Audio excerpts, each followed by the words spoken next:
I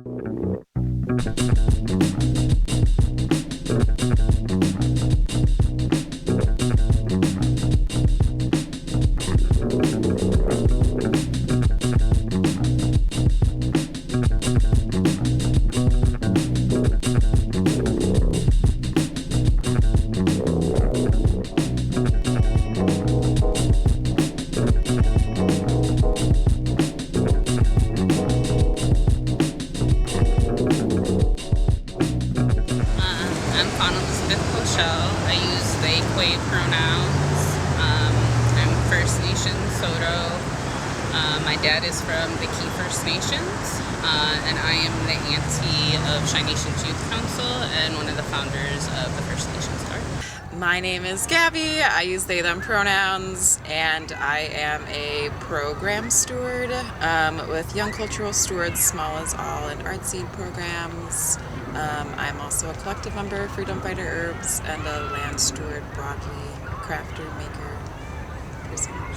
My name is Taryn Randall. Pronouns are they or whatever comes with respect.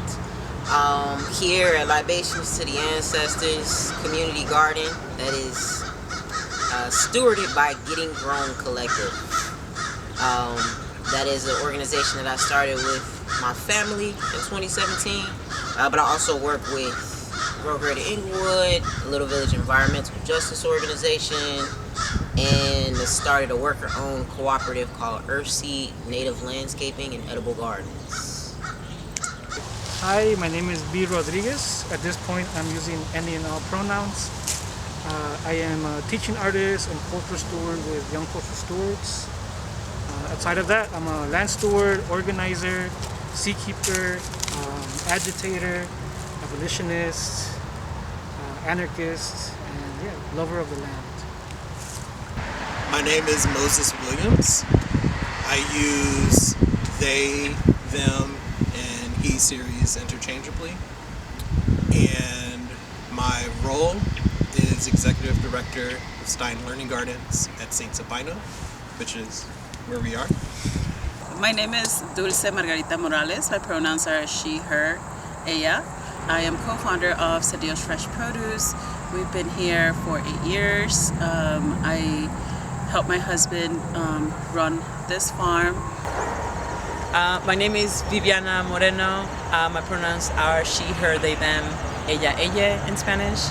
I work for the Little Village Environmental Justice Organization, and I am a senior food justice organizer and a farmer with La Villita Farm.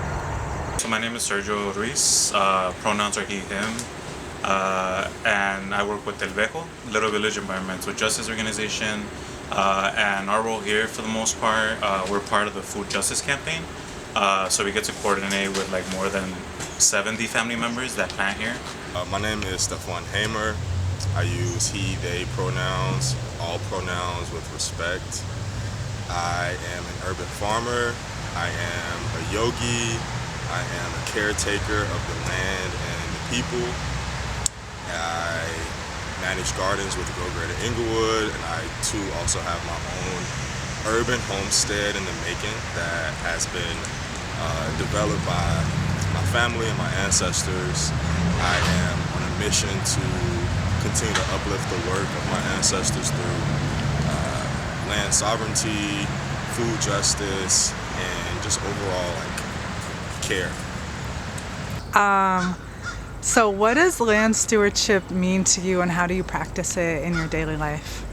Land stewardship encompasses for me also community care and people pollinator consciousness. So I think it just comes up in care, paying attention and seeing that there's something that's amiss and giving it attention. Land stewardship to me is, it's a spiritual job, I believe. Even as a caregiver to my grandmother, I felt that it was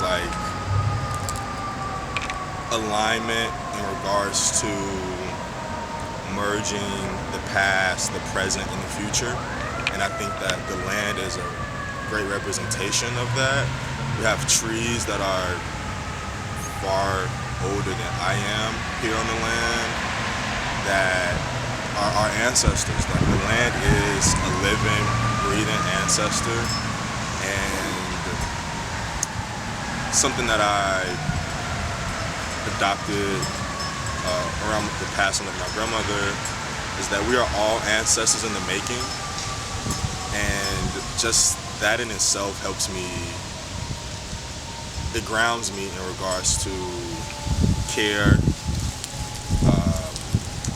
restorative justice, and how we interact with one another. I think that growing food, taking care of the land, just fundamentally changes how we interact with people. I think land stewardship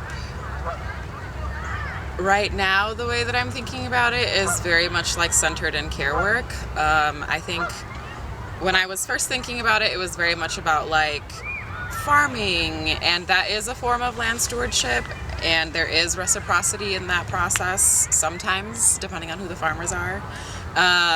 But yeah, I think now I'm thinking about it a lot more broadly as just like care work generally, and thinking about the ways that, yeah, we have a responsibility to care for the land that gives us life.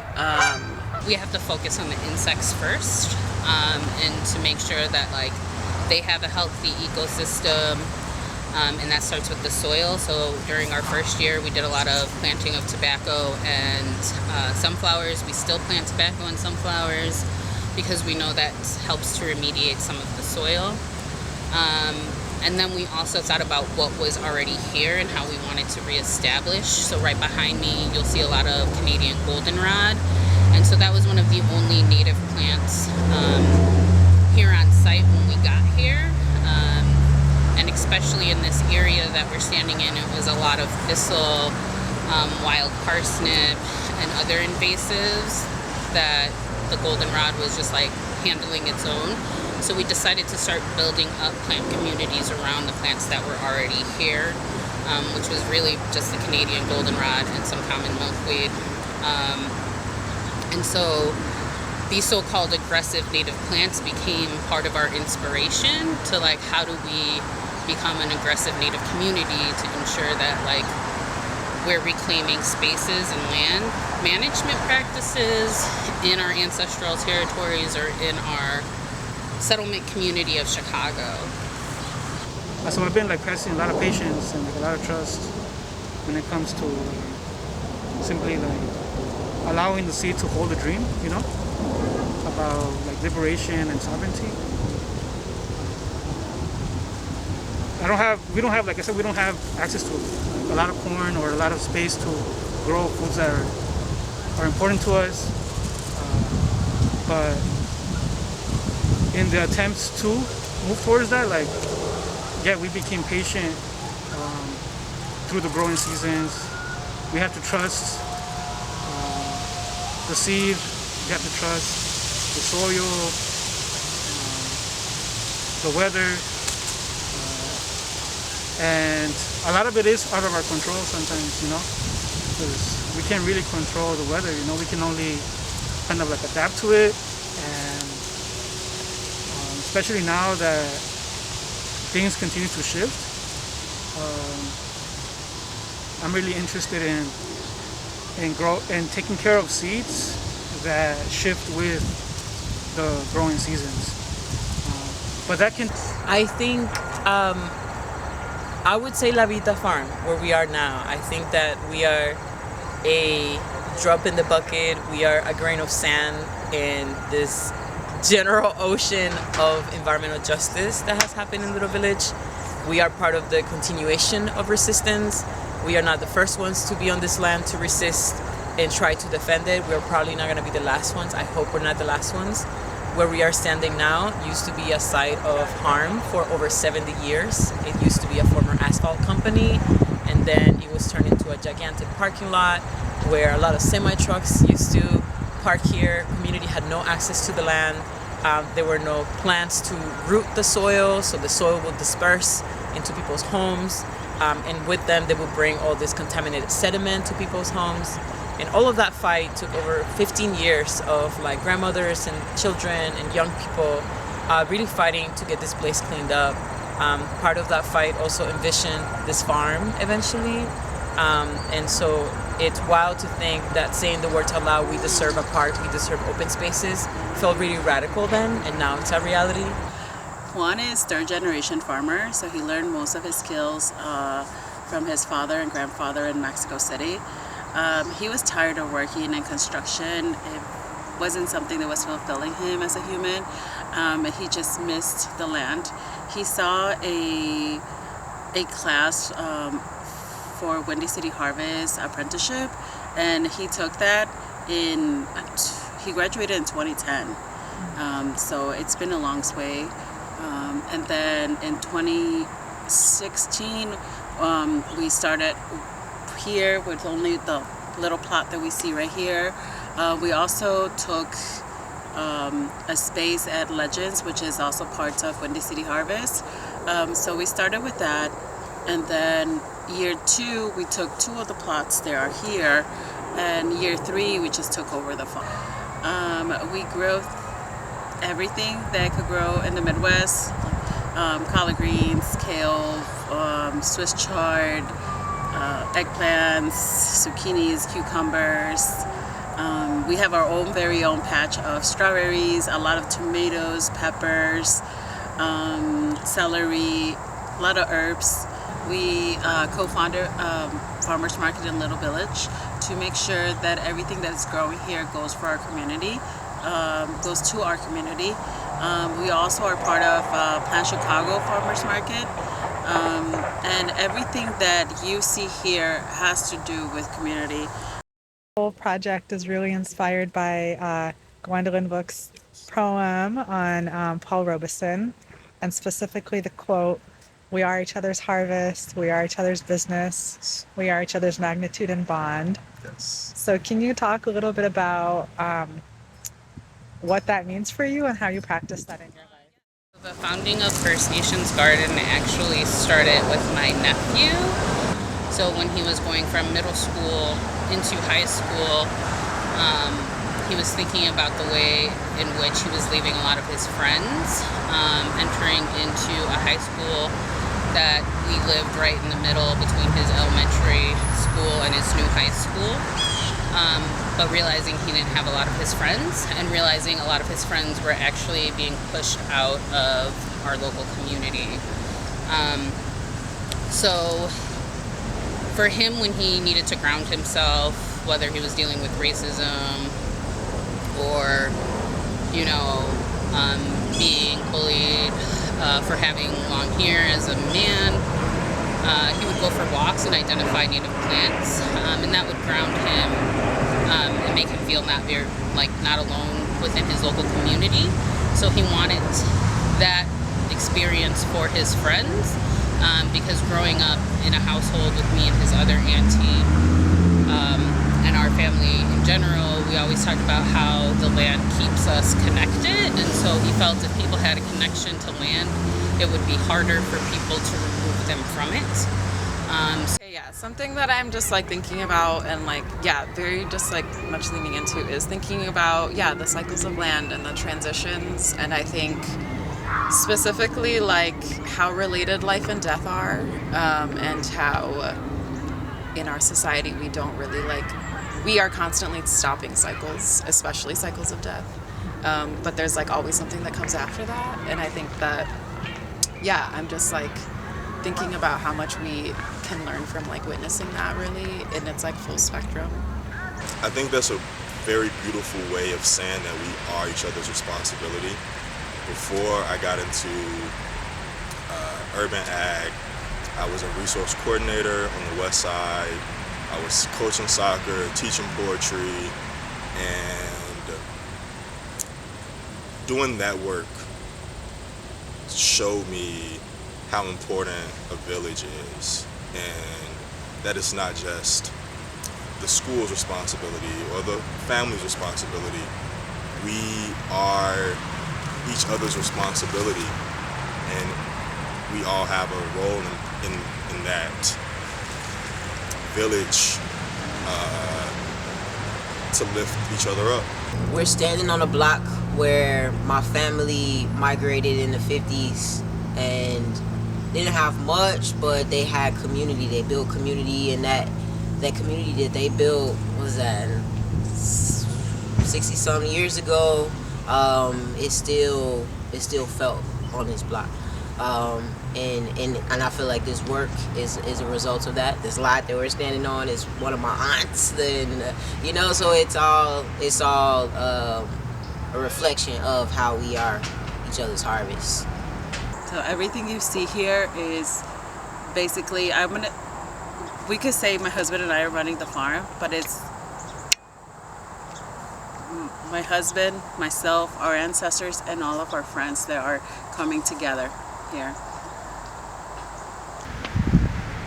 The kind of food distribution that we do exists because of the failures of capitalism in this area, where we've had so many grocery stores leave or close, so people are having to travel further or farther distances to get food to fuel their lives. And then a lot of times that food is pretty expensive and it's not nutritionally dense.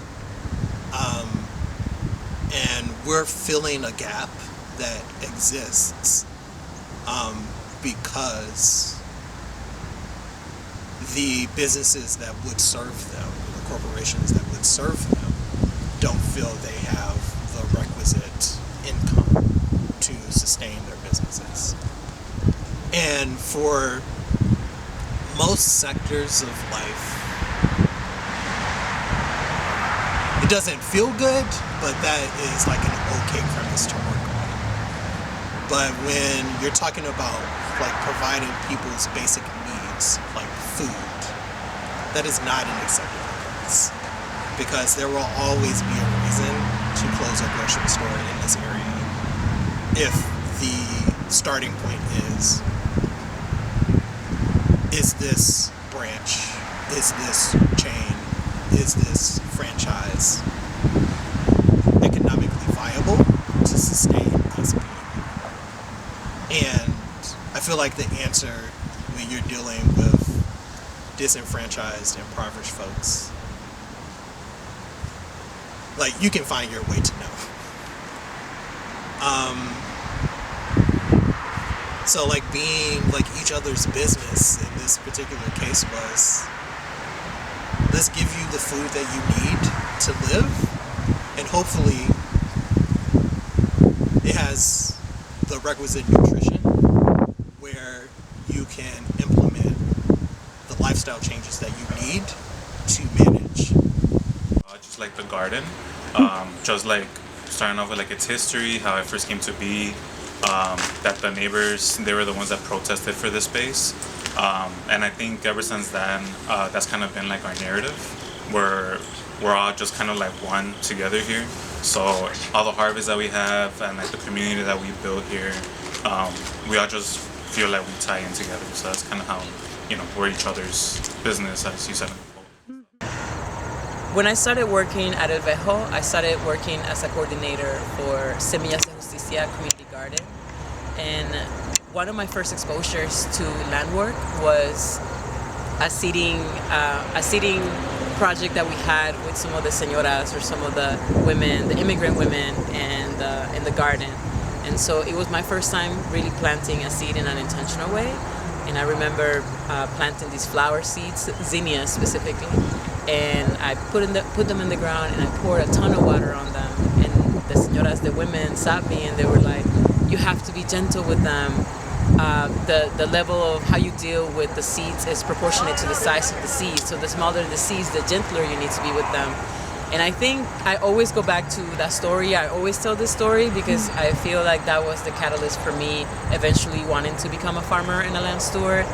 And so I always credit the immigrant women of La Villita for teaching me how to first be careful and tender with the land and caring for seeds as a living, breathing thing. Okay, this is off script, but I'm just gonna ask. So now, as a parent, like, how do you notice that showing up in Sion, and like how do you involve them in the land work? Well, my wife Vivi and I both are land stewards, so and then my parents, our family, our village, all do stuff outside. So I don't know. I think we often talk about being really excited and happy about our child's connection and experience with just community gardens and farms and forests and traveling, so I think they definitely have an affinity to being outside, and know what to do, in different growing spaces that they're familiar with and not familiar with too. It's like it's really cool to witness we can come out here and be out here for a couple of hours, and it's not it doesn't ever seem like it's something that they're like, all right, I'm ready to go. That's right now, but yeah. Picking up on this like radical responsibility, radical imagination. If you think about this land 50, 100 years into the future, what does your radical imagination see? What is your vision for this land?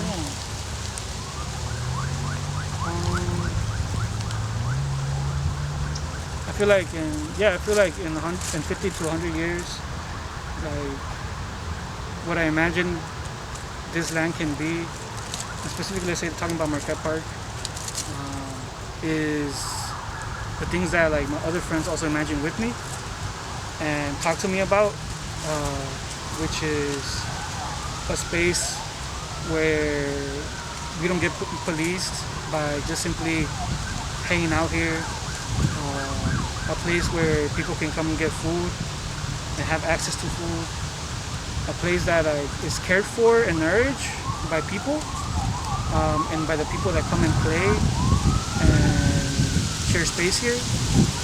Hopefully in the future we get to get a little bit more modern, maybe bring in like different systems where not a lot of people have to put in a lot of labor, but they get to they get to enjoy like what they harvest here. And yeah, I mean, I think it just goes back to like our main principles, which is like like self-sustainability. So we see the space as getting bigger, and anything that we harvest here just to kind of work as a start for people, whether it be outside of the garden, at their own homes. But yeah, we just want the space to kind of be available to everyone. Hopefully it's still free like in the future, and not just keeping in mind of like passing on the torch to like the next generation. So just trying to build as much as we can so it's easier, and folks in the future can bring a lot more ideas to the space.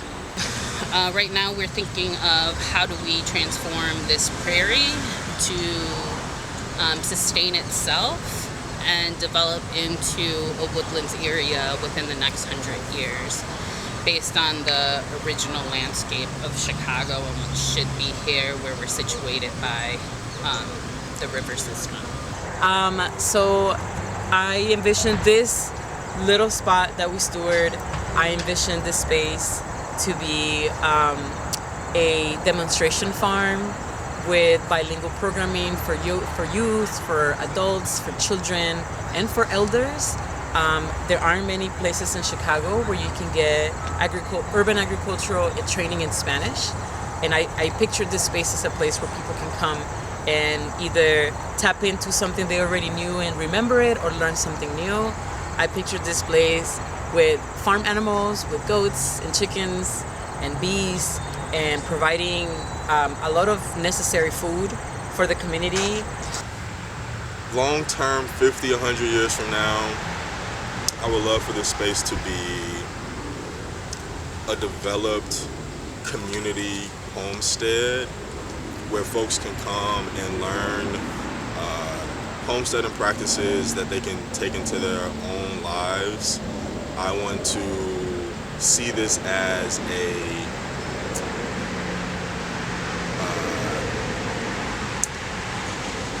orchard to some degree, like the hood Martha's Vineyard, where folks, there's like wine tastings that are happening here from like the grapes that are grown also on the land. The farm to table thing I'm obsessed with, and I have had success with doing. So when I look out at this space, I hope that it still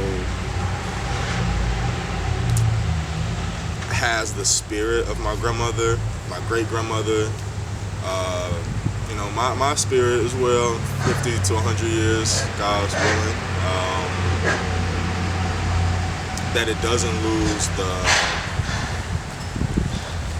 the spirit, I'm not trying to like say what the future of things looks like. All I can kind of pay attention to is what's inspiring my focus, and that's us being caring of each other, and whatever we have to do to figure out what that care looks like do it.